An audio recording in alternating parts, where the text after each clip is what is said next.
We are talking about good fancy boy dovetails today. So let's go.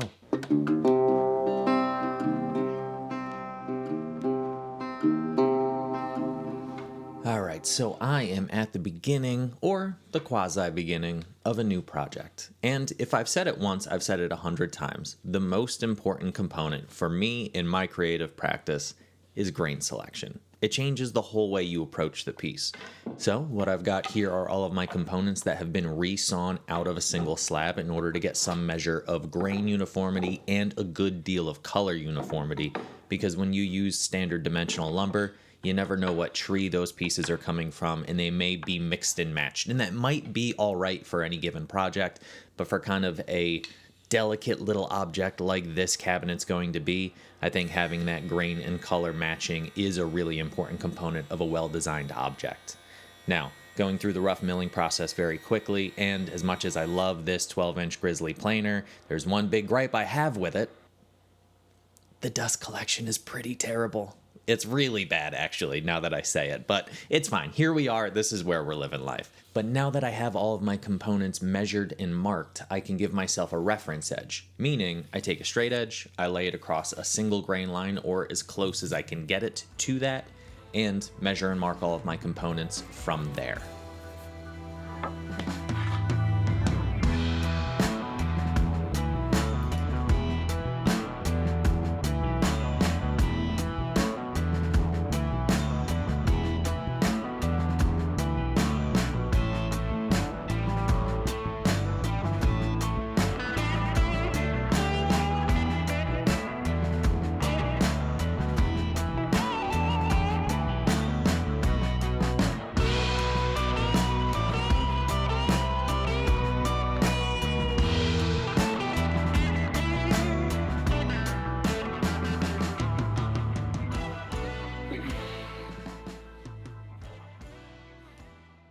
Hey man, what you doing? Oh, I'm just trying to figure out the layout for these stupid dovetails.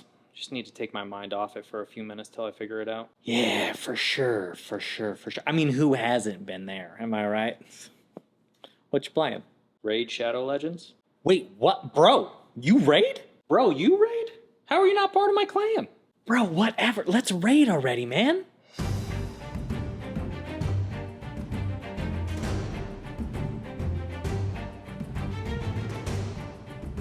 Wow, you guys really just raiding over there without me, huh? Cool. This clown raids too? Bro, you might as well call me Turvold, because I'm barbaric, my guy. Oh my god, that's it. Dude, where are you go? We're in the middle of a battle. Well, that was rude. Did he really just walk out in the middle of your silly game? Yeah, what a D, man. I tell you, bro, sometimes I think this guy's clueless. Breach, bro. Well, now I need somebody to hop in, so either of you guys want to join? Never played, my man. Bro, you aren't playing Raid Shadow Legends yet? The game with over 4 million users, 250 million downloads, and constant monthly updates? No. Well, what are you waiting for? You know, if you click the link in the description of this video or scan the QR code on the screen, you can get insane bonuses only available via this link. You'll immediately get a huge starter pack with an epic champion Tyrell from the High Elves faction. Wait, the link in a video?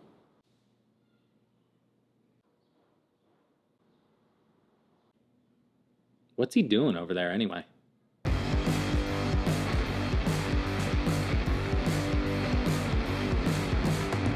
Who knows? Dude's a bit of an odd duck. Well, anyway, you'll get another starter pack after level 25 that includes an epic Rector draft. Dude, that is a sweet deal. I wish I was a noob so I could snag that action.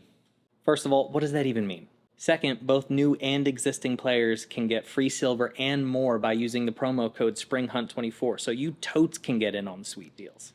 Guys, I know I'm 5 billion years old, but totes and noob? You sound like two elder millennials trying to talk about an online video game. So chuggy.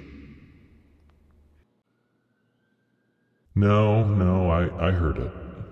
So are you in or what? Because right now, new players can also win a free gaming console and $10K in Amazon gift cards by joining Raid's Spring Hunt event. All you have to do is use my link below to download Raid, head to this website, and enter your Raid ID to join the competition. Sorry. Whose link? Oh, I'm so sorry, mister. I have important things to make, so I'm just going to walk out in the middle of a battle with my best buddy in the whole wide world. Hold on. Who's your best buddy? Okay, well, that's neither here nor there, but I did make a sick Turvold box as atonement. Oh man, that is slick. Eh? Do I get one of those for signing up? No. Oh, yeah, okay. That's cool too. But you can find me under the name Skippity Pap and join my clan, Old People Play Games Too, so we can be legends together.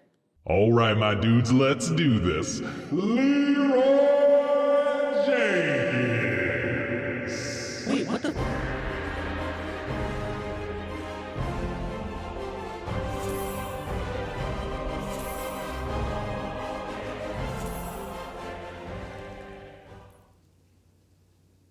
All right, where were we? Ah, yes, dovetails.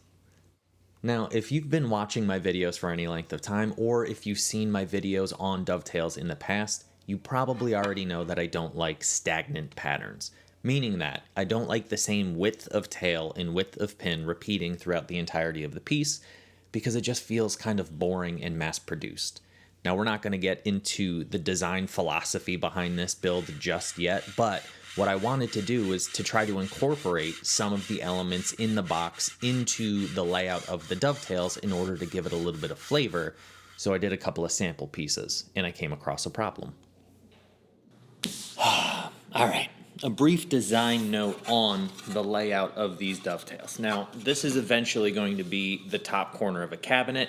That cabinet is going to have a coopered door front, so it's going to have some curvature to it. So the original intention, the original plan or layout for these dovetails was this, which is essentially a houndstooth dovetail, but there's an arc along the entirety of the piece for the hound's teeth to kind of mimic the curvature of the front door. And so what I realized quickly is the teeth, the hound's teeth in here, were about a 1/16 of an inch at the bottom of that mini dovetail, and the smallest chisel I have is 1/8 of an inch. So I had to alter plan and came up with a new design, a new rhythm, to keep these dovetails kind of in line with the concept of the piece, showing that kind of ornate joinery, but at a scale that I can actually execute. So the smallest pieces down here of the hound's teeth are wider than 1/8 of an inch. So it's just taking the same idea of trying to take that joinery to another level, but applying it with practical reasoning and the limitations of what tools you actually have on hand. That said, it's time to actually cut some dovetails in walnut.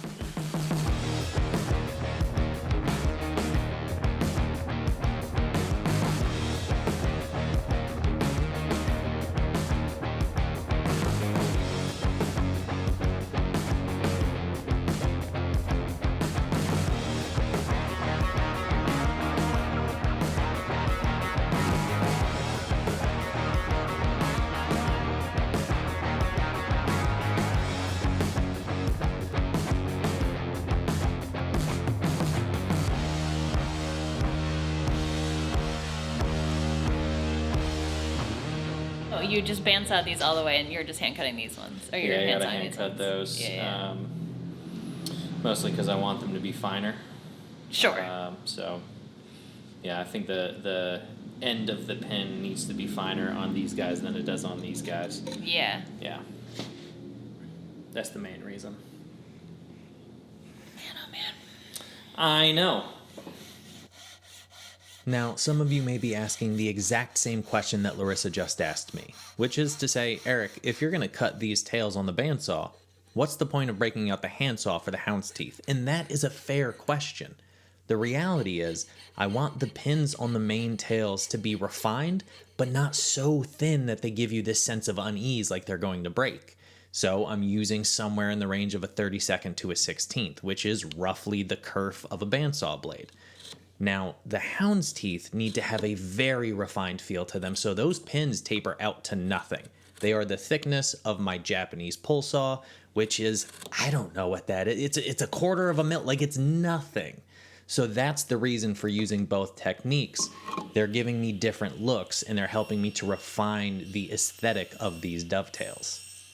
Now, typically I put a rabbet on the back of my tailboard using a router plane or a shoulder plane, but due to some structural considerations, this one's a little bit beefier, so I did it at the table saw.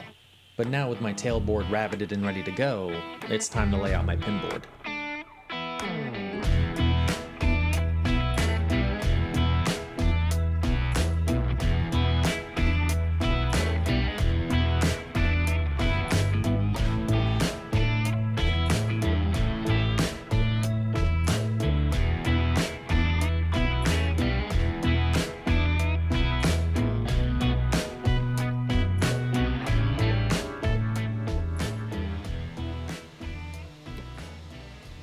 Now, I understand that some folks are not hand tool enthusiasts, and I understand why that is, because it's a slow process, it's a demanding thing, and frankly, it's a stupid way to run a business.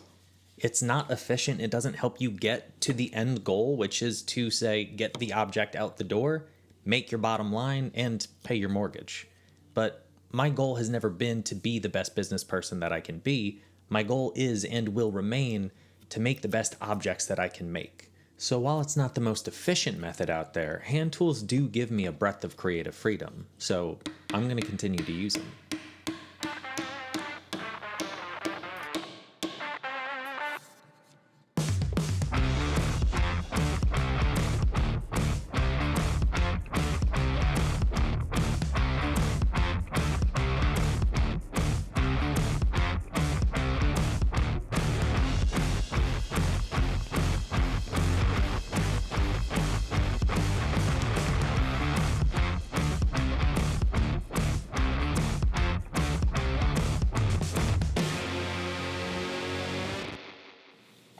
So, friends, that is, as they say, that. I hope this was a good video. I hope it was interesting and engaging and that you learned something. I know it's different from the content that I've done in the past, but what I found recently is I need to spend time with the object as I'm making it to do my best work rather than worrying about, what I'm going to say on camera, how I'm keeping the flow of the video going. I need to just make the thing and then worry about telling the story later on. So that's the attempt. I hope this was good. I haven't edited it yet, so I don't know if it is any good, but I'm hoping that I find a way to do it well that both serves you as the viewer and serves the object and myself as the creative entity here. So that's the aim. That's the aim. I also want to say thank you to Raid for sponsoring this video, because without sponsorships like that, I wouldn't be able to take the time away from kind of running a business to do a speculation piece like this.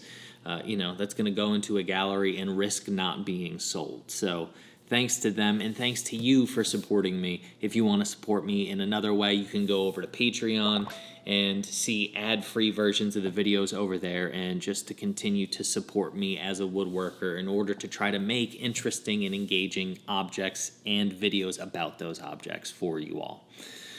And then, of course, if you want to pick up some merch or go listen to my podcast with my friends Paul and Mary about all things woodworking and design, you can do that as well, but I will leave that up to you for right now. It's another beautiful morning in Philly, and I need to get back to work on this thing because there's deadlines to meet. So, friends, go make a thing. Go try to enjoy it if you can. And I'll see y'all on the next one. Cheers.